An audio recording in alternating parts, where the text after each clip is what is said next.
Robin Clark from PBF is coming. Okay. I'm sorry, who? I'm sorry, Robin Clark from Chesapeake Bay Foundation. Okay, did I send them a link, him or her a link? No, but they have an interest in one of, I sent it to her. They're Okay. involved in one of the bills that we're discussing this So morning. Delegate Ruth, in the future, you need to let me know, okay? I'm admitting her now, though. Thank you. Okay. All right. Well, good morning, everyone. And so apologies for the fact that the agenda was finalized a little bit later than the normal, but hopefully you saw it with some time to spare before the subcommittee meeting. So there are 5 bills and on our agenda, with the exception of HB 333, I thought we would just discuss or continue the discussion about the other 4. So with that, why don't we start off with Delegate Clark's bill, which Delegate Ruth, you had held last week. Do you have an amendment or proposal for HB 333? I do not, but I understand that there's a list of tasks that would be allowed that MDE developed. Is that correct? Kristen, can you address that?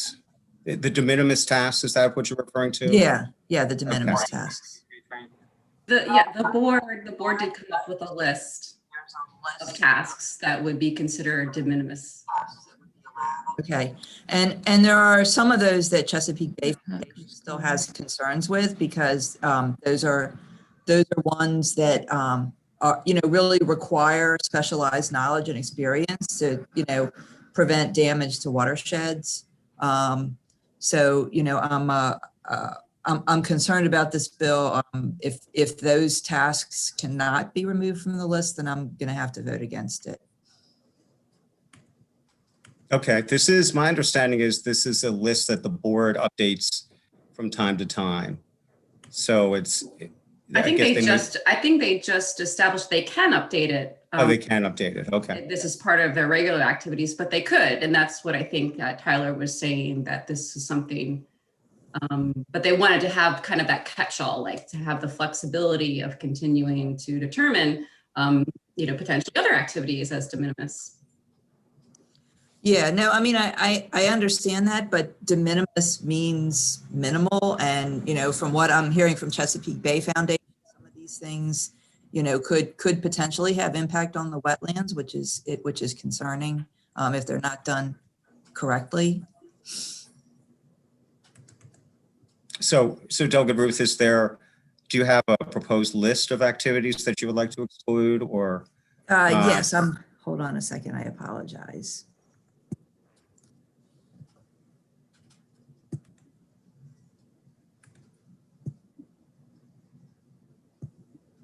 And Kristen, remind me, at the last subcommittee meeting, we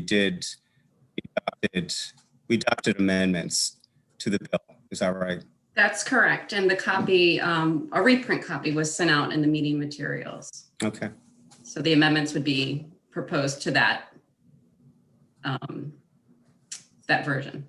So, Mr. Chair, if I may. Sure. To interrupt, I'm sorry.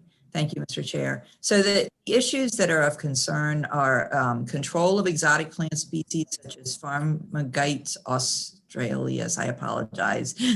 And so the concern about that is phragmites may be actually a solution to address sea level rise in some settings. So it really requires some specialized knowledge. Planting of native tidal vegetation requires background in tidal wetlands. Clearing of debris is possibly a concern, because sometimes leaving debris helps to protect the beach. And so again, it's a case of making sure somebody has the knowledge to know, when that debris is an issue and when it can be safely removed. And then I'm not sure what temporary recreational structures for seasonal recreational use to be removed within 30 days, what those would be, and if there's a potential impact on the wetlands. Okay, well, Doug and Ruth, do you want to, those activities you mentioned, I mean, since we've held the bill twice, we really need to decide, my feeling is today, as to whether we want to, what we want to do with the bill. So are you suggesting that those activities be excluded from the Yes. list of de minimis activities? Yes, Okay. and it's not an amendment to the bill because they're not in the bill. We would just like to see those excluded from the de minimis activities.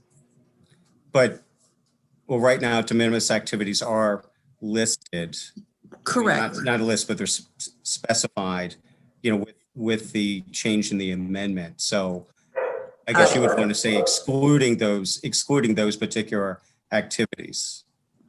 Is that the right way? I would like to see those excluded. I don't know what the best way to do that is, and I certainly don't want to hold the bill, but I can't vote for it if there's a potential for damage to the wetlands. I don't know if you would want Robin Clark to clarify that. I think there are some in the list that they're fine with, and I think they've been working on on this list. So Yeah, I mean, Robin, if you want to add anything, feel free.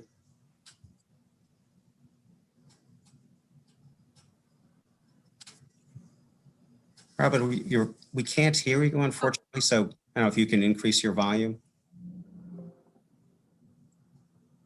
Is that better? Yeah, it's still low volume, but maybe Okay. I'll speak try to loudly. Speak more loudly. Yeah. I think this bill has been made quite complicated. In code, there are already practices that are excluded and exempted from requiring a license and a permit. Tyler shared them with me from the department. I think that it's a concern having de minimis in there. We stated that in our testimony.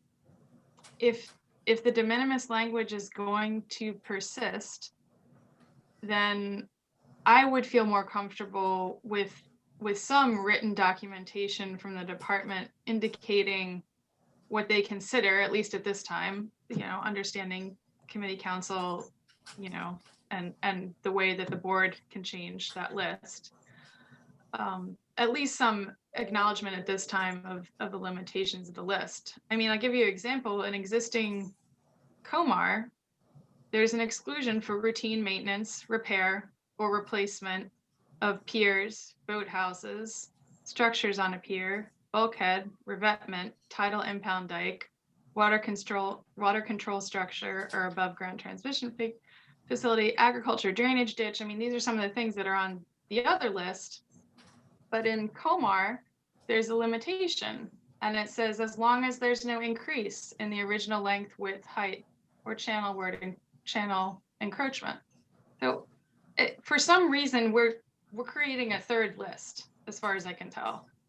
And I don't understand the purpose of that, and it does present some concerns. I think the biggest concern for us on the whole list is the idea that a county government employee with no particular necessary background in this area would be doing repair of existing shoreline erosion control structures.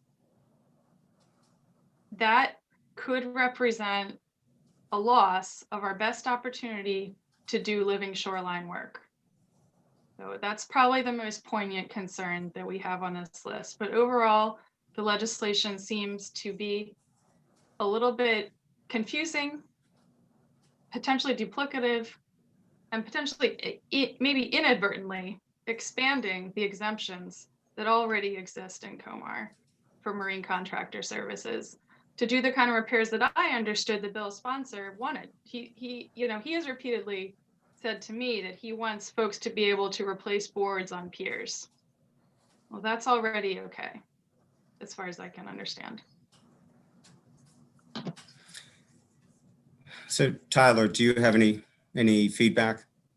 Yeah, so if this bill is to move forward, then we will be able to promulgate this list in regulations Those regulations are open to public comment. The board meetings of which these exemptions would be deliberated are also open to public comment. So all of these would be considered by the board and the department in promulgating the regs. So CBF and everybody else would be able to make comments on what they think shouldn't be on the list and why they think it should not be on the list. And Tyler, when you're talking about the list, you're referring to the de minimis activities list? Yes, that I had sent around last week. Right. Mhm.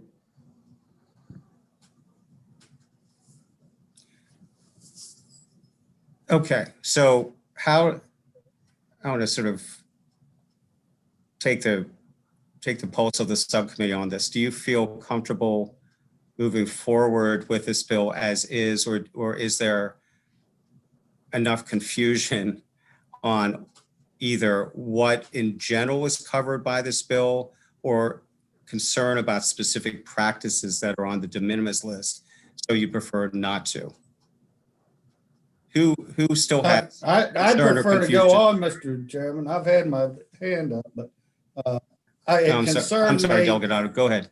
It concerned me when the young lady from the Chesapeake Bay Foundation is talking about a county employee and pollution control structures. If you got a 6-month delay going through the bureaucracy and all, you'll do more damage than what potential that person has in doing. You know, having somebody that's affected by the tides and storms and things like that, having that repaired in a timely fashion is more important than going through and getting some piece of paper and having that. And I think Tyler made a good point in going through the regulatory process. That would have the opportunity to define that list better. Okay, So I'm comfortable with it. you feel comfortable. Okay, who else feels comfortable, doesn't feel comfortable? Delegate Gilchrist? Thank you, Mr. Chairman. Chesapeake Bay Foundation.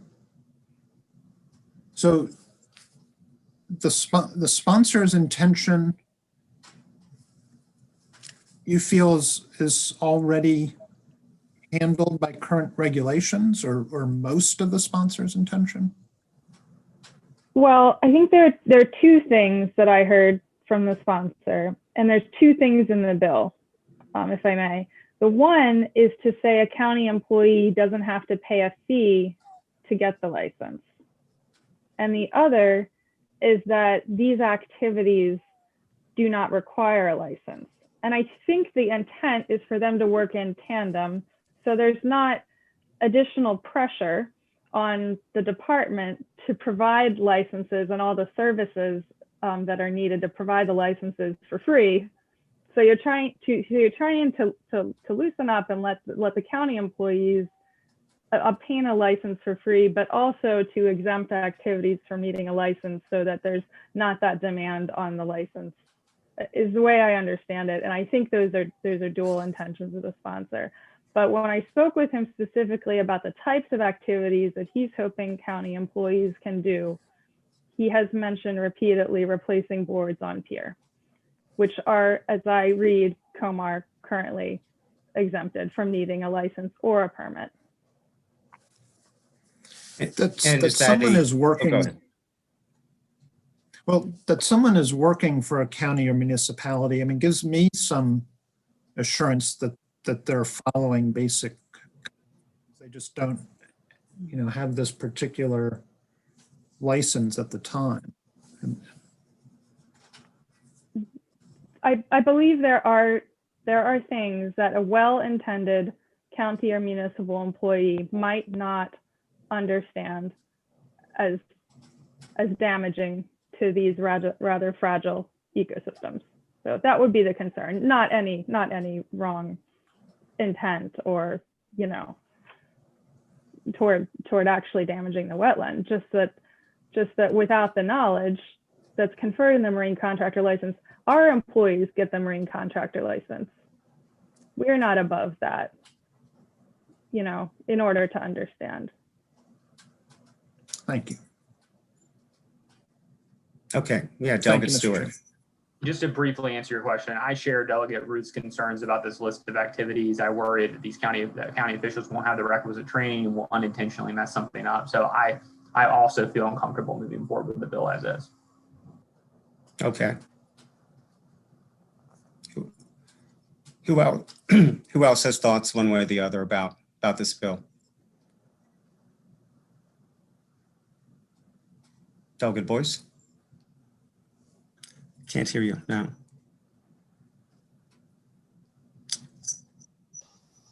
Let's see.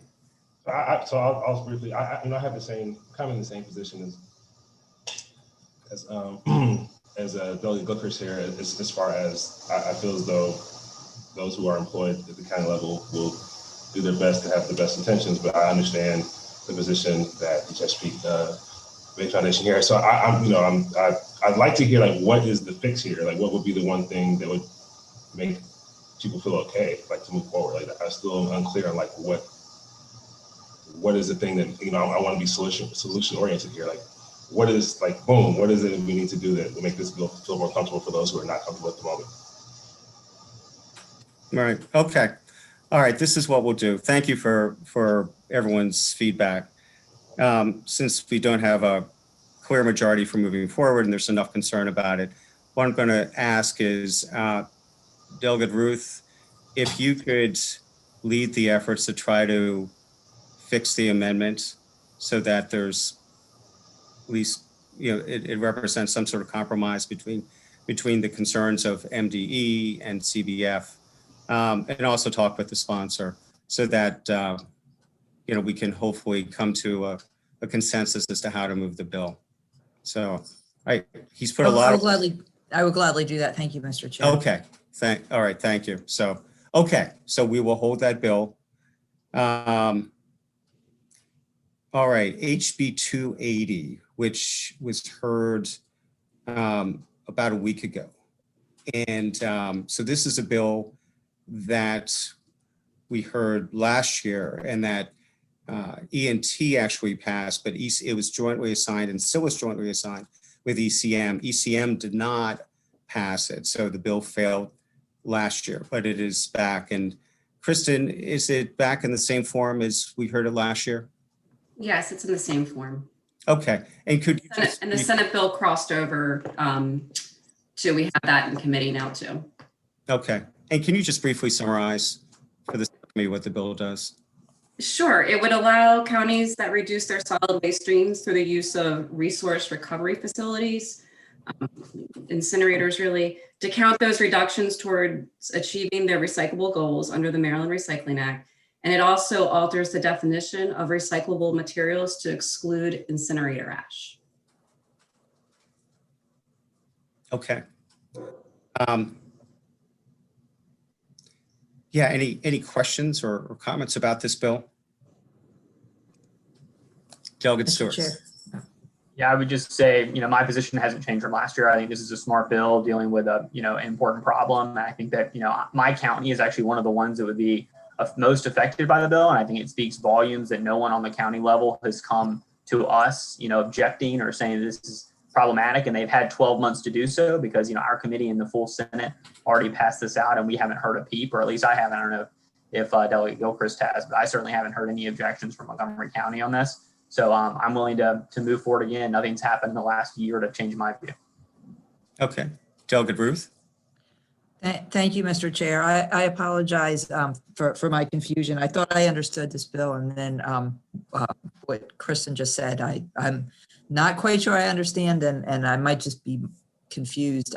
So counties, with this bill, counties would or would not be able to count incinerator ash as their recycling?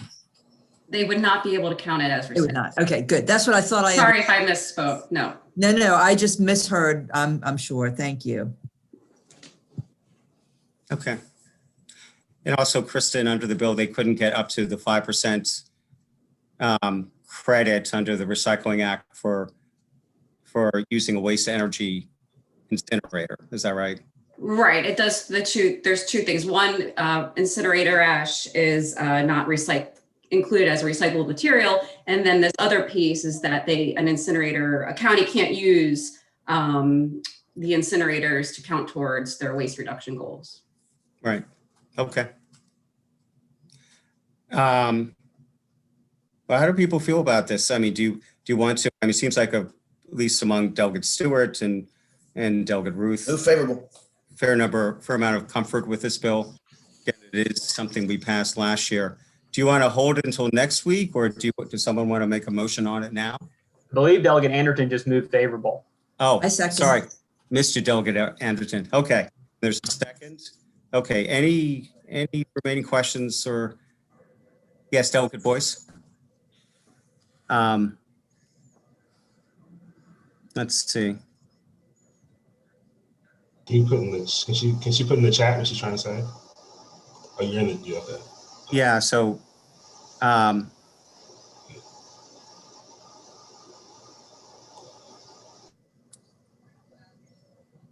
why, okay, I'm sorry, I just saw it. Why did ECM reject it last year? To be clear, they can use it the same way they can use it as cover, even though credits won't count. You mean the incinerator ash? Yeah, no, I'm not sure if we got a read from ECM as to why it was rejected. Kristen, do you have any? I don't know. I'm not sure if it had to do with the merits of the bill, if there was confusion of whether or not, the ash could still be used. This is just saying it can't be used towards recycling, not ever. Right. It just doesn't count as recycling. And I don't know where ECM, I wasn't privy to that discussion. Right. Okay. Okay, so we had a motion and a second. Any further questions? All those in favor of the bill as is unamended, say aye. Aye. Aye. Opposed? No. Okay. All right, why don't we do a hands raise since we don't have unanimous. So in favor, raise your hand. Okay. And then opposed. Okay. All right. Thank you. All right. HB 295. We heard this bill, looks like a couple weeks ago. And the cross file has passed out of the Senate with amendments. And I know Delegate Boyce, you have an amendment as well. Kristen, could you describe the bill as the Senate has passed it out? I can. I didn't hand out the Senate version. I hand out the sponsor amendments on the House side, which are similar to this. Okay. Because I haven't heard from the sponsor about. So there's two different pieces going on. The House sponsor amendments. Well, there's more than two. House sponsor amendments, Delegate Boyce's amendments, and then there's the Senate bill. And the Senate bill and the House bill have some similarities as amended, but the Senate bill is a little bit different. So I'm happy to talk about which version first, but just, do you want to just start off from the Senate, or do you want to start off from the sponsor amendments? Why don't you start off with the Senate? Because my understanding is the sponsor is fine with the Senate amendments and also with Delegate Boyce's proposed amendment. So. Okay.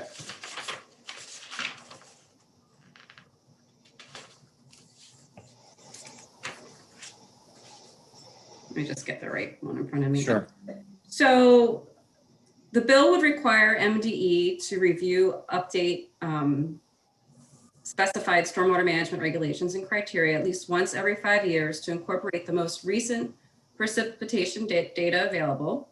The bill also requires the department to submit a climate load allocation addendum to the Chesapeake Bay total maximum daily load phase 3 WIP, as well as updated 2-year milestones to EPA by December 31st, 2025. And then the Senate amendments, the first one is technical. The second strikes language that would have required the department to propose an update to stormwater regulations on or before January 1st, 2022, and instead requires the department to report to the General Assembly on or before November 1st, 2021 regarding precipitation data and the department's plans for updating certain stormwater regulations. The amendment also adds a definition for the term precipitation data. The third amendment expands the list of stakeholders that the department must consult with when developing stormwater regulations, and clarifies that the department may not delay the implementation of new stormwater requirements or standards developed under the bill.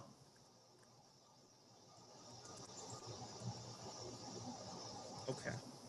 If I may, who are those Yes. certain persons that would be included? For the stakeholder work group, Yeah, just the amendment side, or do you just want me to name all of the folks that are listed in the bill and the amendments?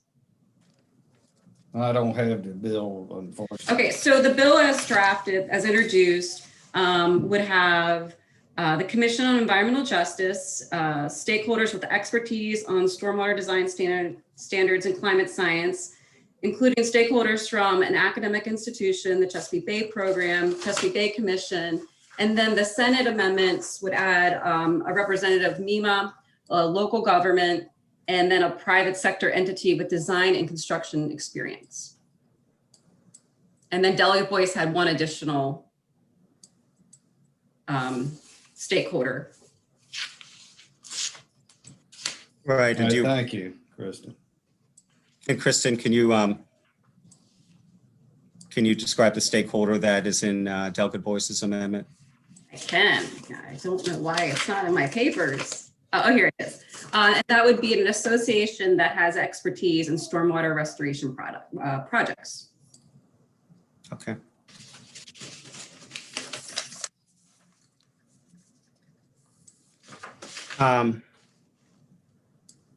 Yeah, so are there questions? I don't want to entertain a motion on this bill today. I just want to discuss it, make sure we're clear on what the bill does and the proposed amendments. So are there questions about this bill or any amendments? Let's see, Delegate Gilchrist. Thank you, Mr. Chairman. I was just looking down the committee testimony list, and it looks like there's a lot of favorables, just a couple favorables with amendments, but maybe some of the amendments are taking care of those issues, but it looked to me like there was a lot of support for the bill. Yeah, is there? Should we add a marine construction, a licensed marine construction?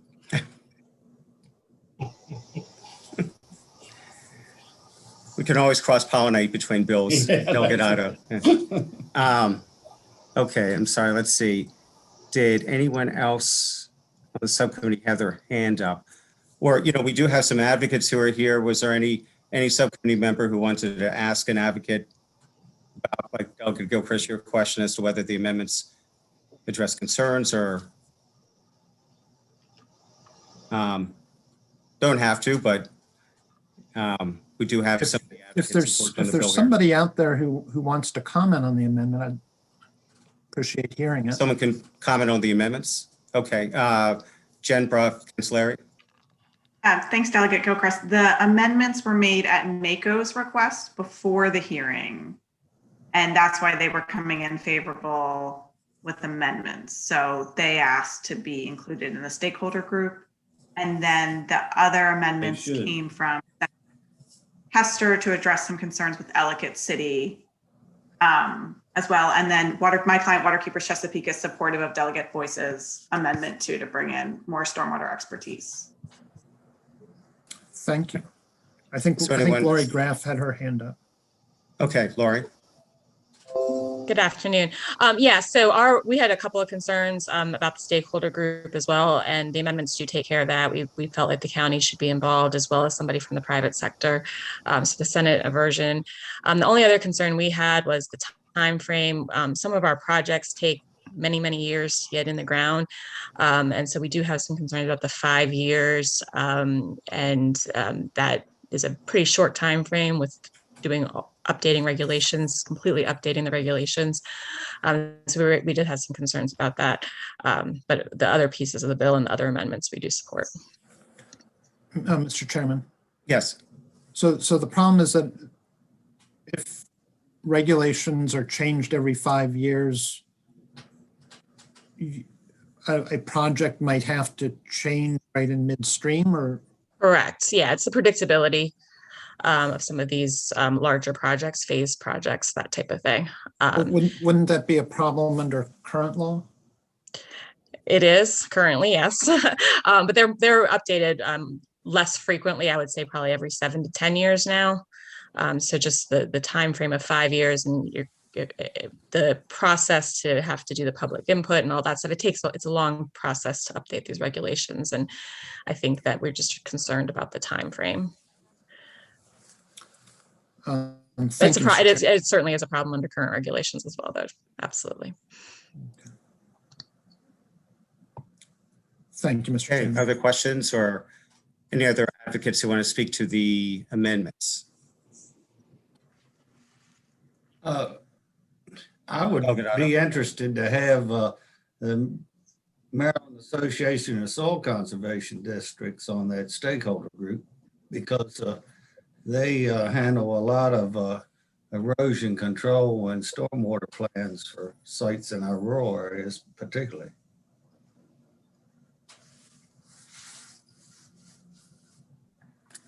Okay, well, delegate for next week, when conceivably we might vote on this bill, if you want to draft up an amendment.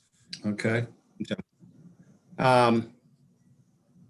Kristen, I know in our emails about the amendments from the Senate, there was one that, and I don't have the language in front of me, which I had a question about, and that was requiring changes to water standards. Was it quantity standards for any watershed which has experienced flooding since 2000?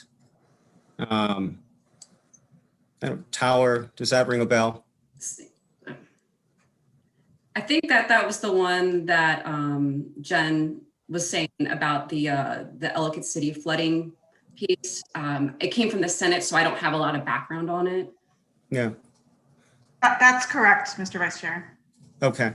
Tower, is that something that, when I read the language, it said it had to be updated immediately for watersheds, any watershed where there had been a flood since 2000.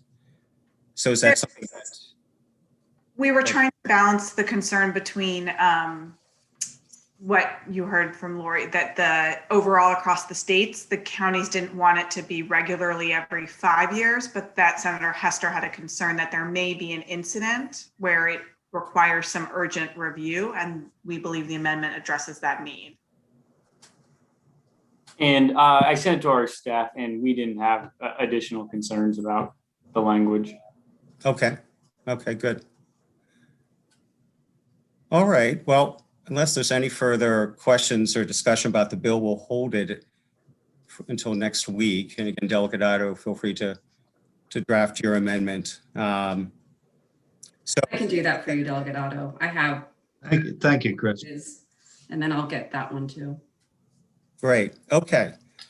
House Bill 264, Delegate Charkoudian's bill on diversion, which we discussed last week, and where there are a lot of questions that were several questions that were raised by committee members. In some cases, we do have answers. So just wanted to sort of continue with the discussion about this bill and see how people feel about it. Let's see. So one, Kristen, could you address the restaurant definition issue?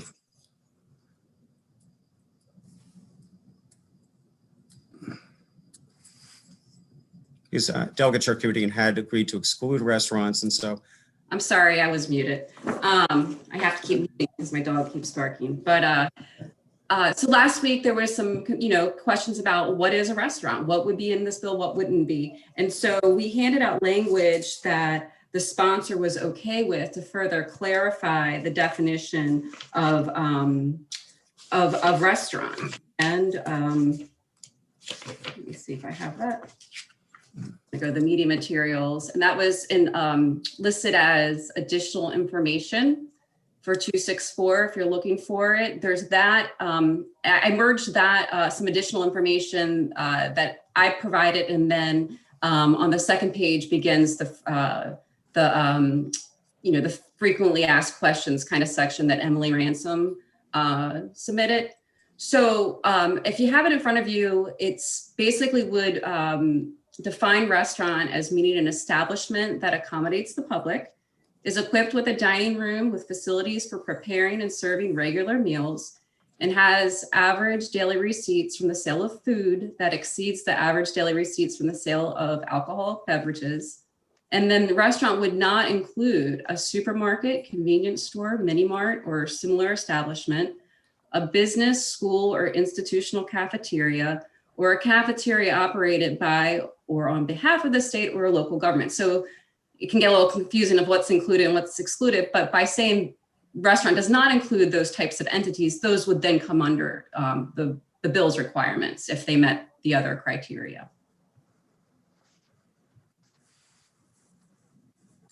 Okay. So Delegate Ampry, I know that you had some specific questions as to what was covered and not covered. Does that, restaurant definition?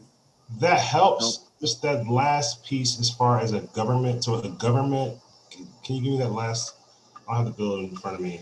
I have my power went out in the middle of one of these last conversations. So things are rebooting. Technology is tired of us, as I like to say. But I'm a little confused because if it's a government, so if it's a government ran cafeteria, it's excluded. So it wouldn't be included as the definition of restaurant. So restaurants are really what's being excluded from the bill. So these other entities that wouldn't be considered a restaurant, like a local government or state cafeteria, would come under the requirements of the bill.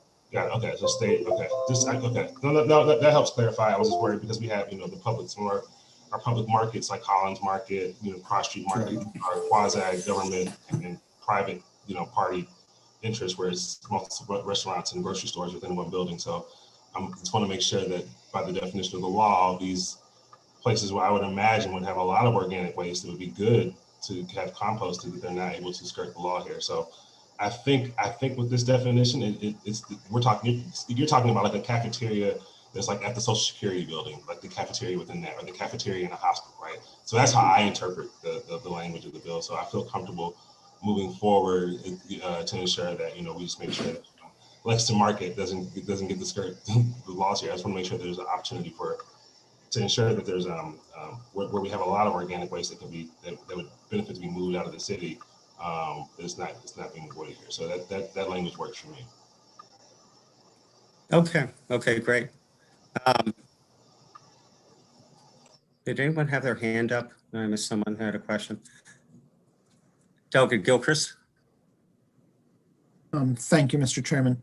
So there are existing organics recycling facilities in the state.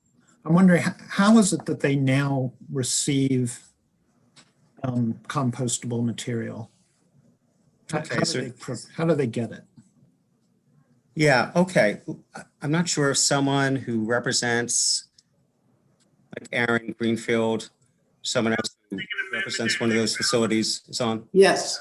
Hi, Mr. Chairman. Thank you for the opportunity. I apologize. I'm also in the Housing and Real Property Subcommittee, and I have a bill up that I'm dealing with there as well. But thank you. I also have Peter Ettinger with me with Bioenergy DevCo. And I think there's been some confusion with respect to these waste management contracts.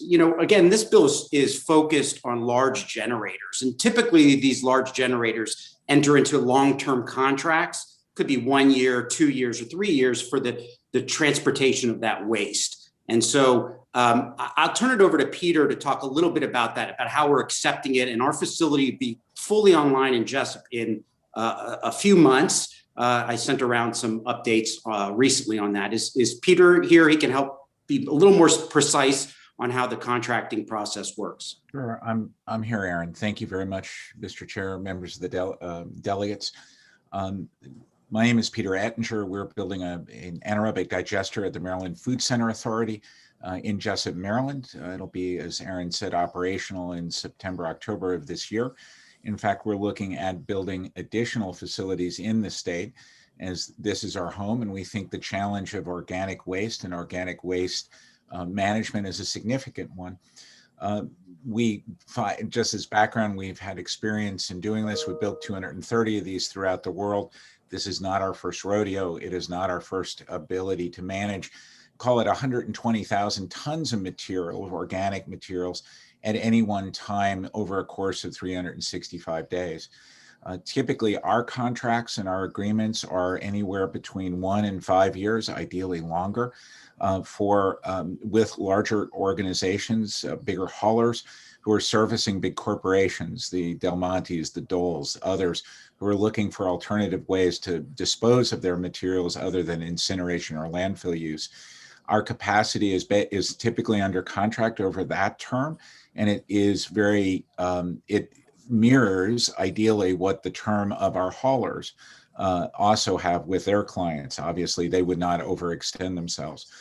Typically, a facility like ours operates 7 days a week, 24 hours a day. So there should never be a time in the capacity discussion where we would ever turn anybody away. We typically know exactly who's coming, when they're coming, and how to manage them, whatever time, whatever place they are. One of the reasons this bill is very interesting, is really as an economic development tool. Not only does it foster the opportunity for more and more facilities to be built, because in our pro forma, we look for waste, we look for excess organics as a way to make investments in an area, but it is also a way to deal with growing consumer demand for zero waste. How do we manage our landfills more efficiently and effectively? Okay. Delegate Ruth. I'm sorry, Delegate Gilchrist, if you want to follow up, and then Delegate Ruth has a question. No, I'd rather let Delegate Ruth go ahead. Thank you, Mr. Chair. So I know there was some discussion about what would happen if a facility didn't have the capacity in a particular week and had to turn things away. So I just want to clarify, Mr. Ettinger, you're saying that would not happen because they're under contract. Yeah, and yes, Delegate, for our purposes in an anaerobic digester, our materials are contracted for on a week-to-week, month-to-month, year-to-year basis. So there is not an issue of capacity. Now, we also typically offer 10% of that material or 10% of that capacity on a spot basis. So, there is, Dole receives a bad load of something. We want to be able to manage in that region, within that, call it 25-mile region. We want to be able to help manage that material as well. We also have storage capabilities there. So if we're over our, call it 300 tons per day that we might receive, a 20-ton delivery or X delivery that day, we're just adjusting our feedstock and our management of that feedstock.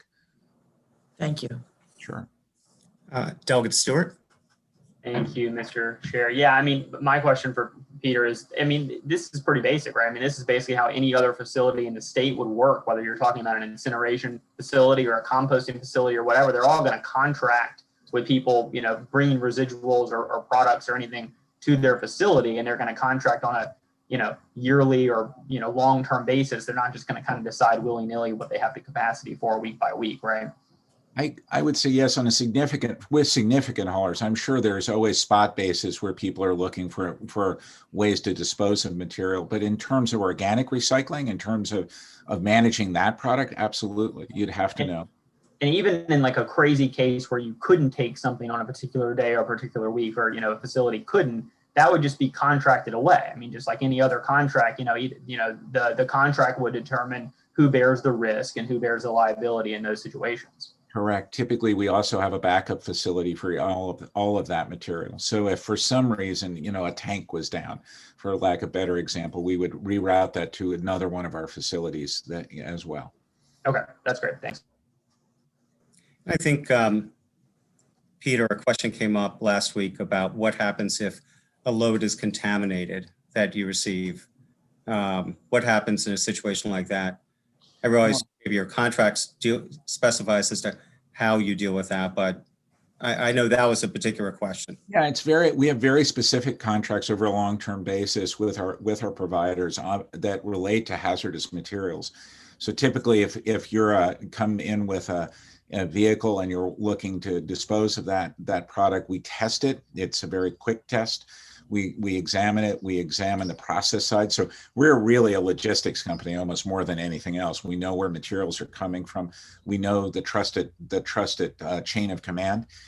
If there are materials, we push that, we take those that are hazardous, we either refuse them at the gate because under EPA standards and under our contract, we're able to do that, or we isolate them and we work with that contractor to dispose of them at an accepted site.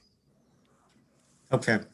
I know Delegate Boyce, you wanted me to call on Pam Casemeyer. So Pam, if you wanted to comment on these issues. Sure, and all of what Peter said is very true for all of his facilities. And so, as you know, I represent the private solid waste sector, and we're very supportive of getting organic waste out of the normal waste stream. But I do think it's important for there to be some additional issues raised and questions, because the biodigestion or anaerobic digestion facility that Mr. Ettinger is talking about, which we are super supportive of, is a bit of a different animal than a composting facility. So the contamination issues, the volume issues, the contracting issues, and the size issues are very, very different. And I don't see him on the call, but I know Veterans Composting, which many of you have heard from on multiple occasions that have been doing for a while, is very concerned about this bill, which you would think would be unusual because they're a longstanding composting facility. But I think there are some questions about how one creates an expectation or uncertainty, because there aren't anaerobic digestion facilities in a lot of places. It may take care of one small area, but in other parts of the state, there really isn't the infrastructure development. And I understand that this bill doesn't manage it if there isn't capacity, but the capacity issue is a much bigger question than just how it gets managed through the 30-mile area in which Mr. Ettinger is located. And I think there needs to be some careful thought about that, because it is a problem. If you're a hauler, we love to take the waste and we'll take it to the composting facility, but if it gets rejected and then you have to go to a landfill, how does that all work? And also even determining the tonnage issues is a bit problematic depending on the kind of facility, maybe not in a large food, I don't know, distribution area, but in some of the other concerns, it's usually volume, not weight. And depending on the size of someone raised a question, and I think in one of the hearings, does it apply to continuing care retirement communities like, say, Charlestown? I don't know volume wise, but it's possible. Well, how do you manage knowing that you've got that tonnage every week or not? It's not quite as simple as it sounds, and what we've been saying for quite some time. And in fact, even if you look at the final report of the organics task force that MDE had for like 2 years, which was largely all focused on how to improve managing organic waste, the pages in that report didn't adopt this kind of structure because they didn't feel the facility capacity was there yet. And that along the lines of Delegate Stein's bill, where we're focusing on market development and we should be focusing on incentivizing and finding ways to site more facilities. That report had language in it to look at state lands. You've got problems getting composting facilities cited. We couldn't even get a wood waste facility cited in Howard County. That's wood waste, not food waste. So I think the concern becomes it isn't really If you could wrap up. If you could wrap up. Sorry. Yeah, Right. I'm talking too long. Sorry. That's okay. No, thanks for your feedback. This is the second time we've discussed House Bill 264. And again, this is one of those times where I want to sort of take the pulse of the subcommittee to see if who's interested in continuing the discussion for this bill, to try to, clearly, I think we've made some progress in answering some questions. Some questions remain.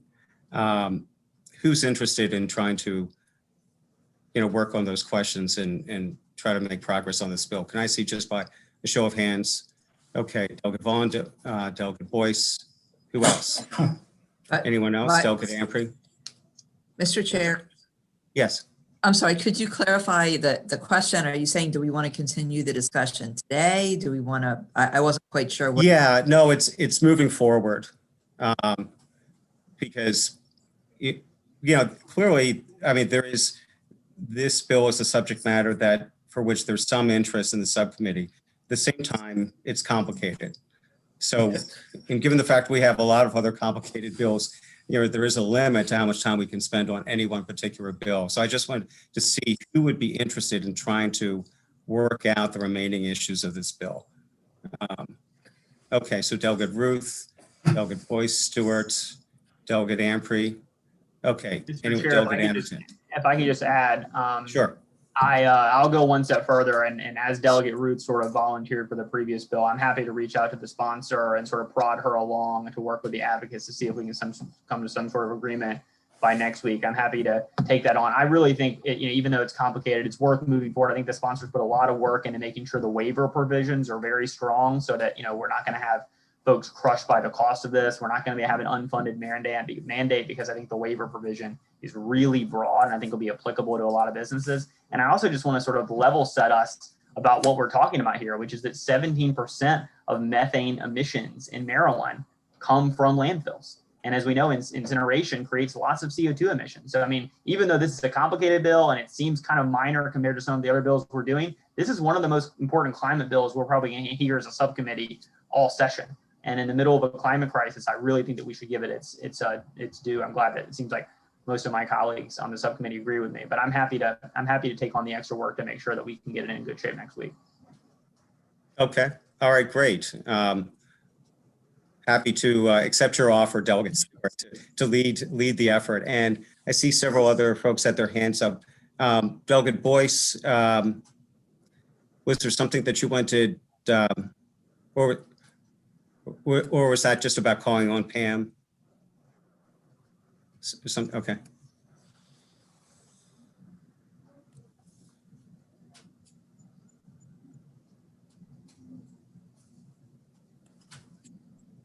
And while Delegate Boyce is typing, Delegate Ruth, you had your hand up. Was that the question of what was I getting at?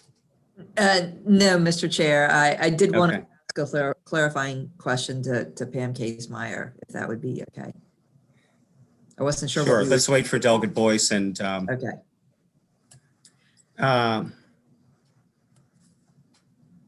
Okay, so Delegate Boyce was saying she'd like to keep discussing. It's important.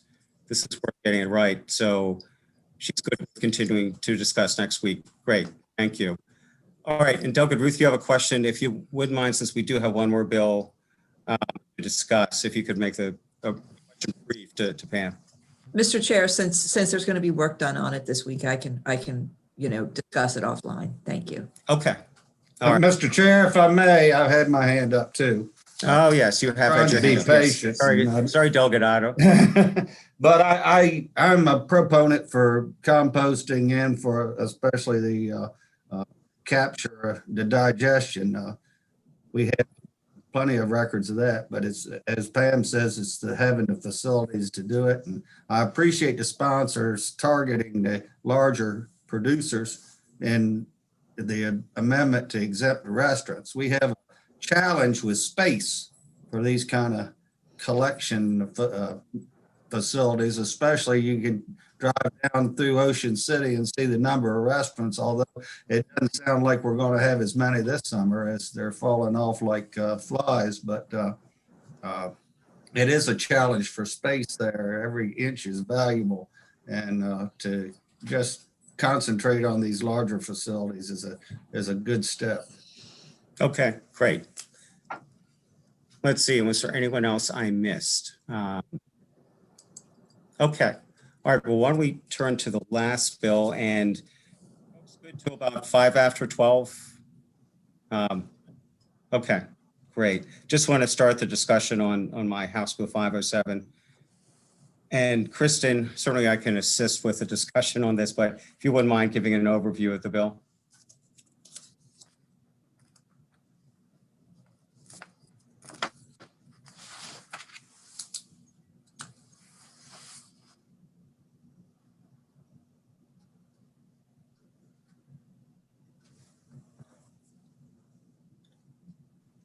Okay. So a reprint with the sponsor amendments was handed out in the meeting materials. Broadly, the bill reauthorizes the Clean Water Commerce Act. It extends the termination date by 9 years. So that would take it through June 30th, 2030. And then I think what I'll do is just kind of go through the bill and the amendments at the same time. Does that make sense? Sure. So we have some technical amendments, purpose paragraph, function paragraph. And then jumping to page 5, the bill as introduced requires a transfer in the amount of $20 million annually from the Bay Restoration Fund. And with the amendments, this funding would be transferred to an account rather than establishing a new fund to receive the funding. Right, and that was a request by MDE that it be transferred to an account as opposed to a separate fund. Okay, and then on page 6, the bill adds a member from the Chesapeake Bay Commission to the Bay Restoration Fund Advisory Committee. And the amendment would also add a member representing communities disproportionately burdened by environmental harms and risks as identified by MDE in consultation with the Commission on Environmental Justice.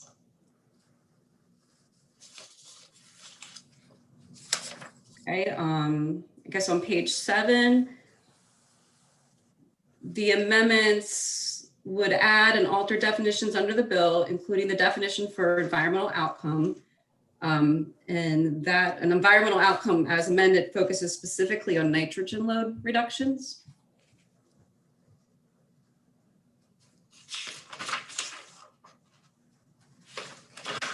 On page 8, starting in line 20, the bill provides the authorized uses of the account. The bill authorizes the purchase of cost-effective environmental outcomes that support the state's efforts to achieve the Bay TMDL. The amendments also require the outcomes to have an expected life of at least 10 years. And then beginning in line 25, that's where the bill sets forth the set-asides as specified, and the amendments further clarify those uses. So the 35% set aside for environmental outcomes from ag practices, there's priority given to a fixed natural filter practice or an agricultural ditch management practice. And then the other set asides are as specified through page 9. It goes past line 6, I guess. Then starting on page 9, the amendments would add and alter various requirements for the provision and verification of environmental outcomes. So we can get into the details later and just kind of keep going through if that's okay. Sure. I'm going to jump to page 12. Under the bill, MDE must establish a registry of projects and practices funded using the account. And then the amendment would update the information that must be made available on the department's website. And then finally, when jumping to page 13, there's a reporting requirement in the bill, and the amendments make some just alterations to that requirement. So it's kind of a broad overview. I think I touched it on. Yeah. But if you think I missed something, let me know. No, I just maybe we'll take 30 seconds to discuss sort of the rationale for the bill. 4 years ago, we set up the Clean Water Commerce Act to try to make cost-effective reductions of pollution that flows into the Bay. That act expires soon, and so this bill sort of extends and updates the Clean Water Commerce Act, and it does make a number of changes to the previous act, increases the amount that would be used to 20 million as opposed to 10 million. And as Kristen said, there are a number of set-asides by sector that are designated in the bill. 35% of, at least 35% shall be used for outcomes from projects on ag lands, at least 20% from projects established in disadvantaged communities, and including a focus on green infrastructure and stormwater, at least 10% to purchase outcomes from non-ag landscape restoration projects. So there are these amounts specified, sort of floors that have to be spent in particular sectors. But again, the focus is on the most cost-effective practices with a focus on nitrogen and with the goal of helping the state get to its 2025 TMDL requirements. Mr. Chairman, who's making these determinations for these projects? That would be the department. MDE? MDE, that's correct. And I'm concerned about some. Did you have a specified number of trees had to be planted or something, or is that another bill? That's another bill. Okay. We'll get to that one maybe next week. This money's coming from the Bay Restoration Fund? That's right. And I'd like a list of how the Bay Restoration Fund is broken down now and who's all's dipping into the well. Sure. I mean, how much, say the wastewater account and the other account that. I think Tyler can provide us that, I would imagine. Yeah, Tyler, if you could get that to us, that would be great. Can do. And Mark, was there any key component that I missed in the review that Kristen and I did of the bill?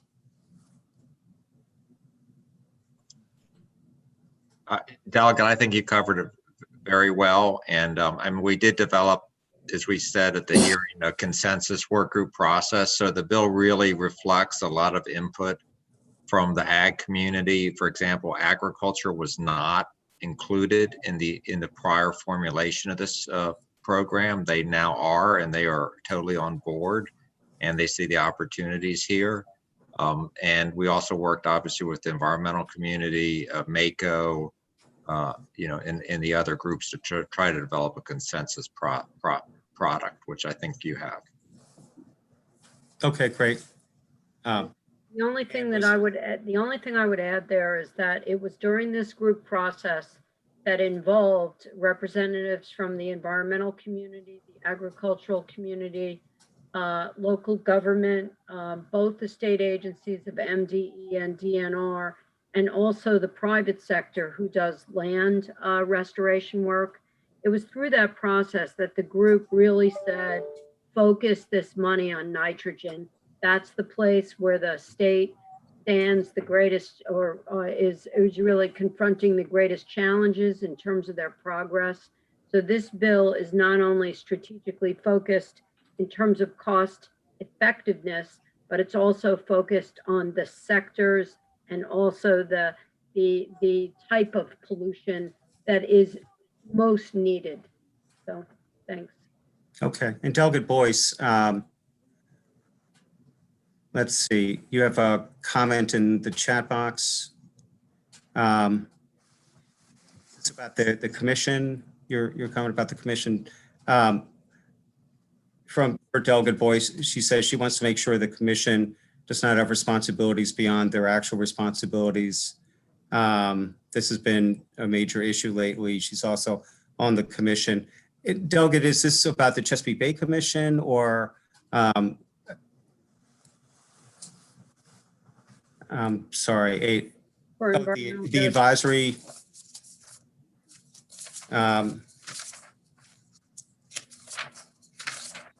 This is the advisory, the Bay Restoration Fund Advisory Committee. Is that the one? No. Oh, Environmental Justice Commission. I'm sorry. I see. Okay. So good question. And Ann and Mark, let me ask you sort of a follow-up to what Delegate Boyce is saying, I guess. Certainly environmental justice issues are criteria that are to be taken into account in the grant application process under this bill. That's right. Can you talk about what will be asked of the EJ Commission in that regard? Is there any sort of task responsibility of the EJ Commission On, there's an individual that's required to be representative of a disadvantaged community, and then that would be chosen from consulting with the EJ Commission and MDE. But the person who'd be serving on the advisory commission would I guess like a private citizen. I believe that's how I read it. good voice. Okay.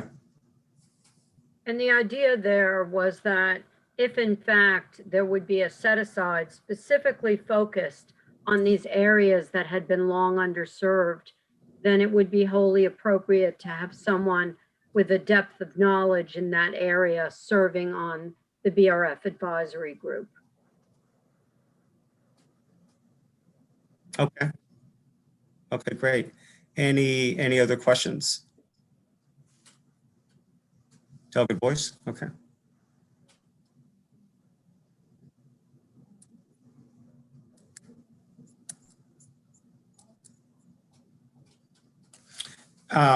Question from Delegate Boyce: who determines or defines the underserved areas under the bill? Yeah, that, Delegate Stein, that in the bill, it defines that as the responsibility of the department in working in coordination with the committee, the EJ committee. EJ Commission? Yes, commission, sorry.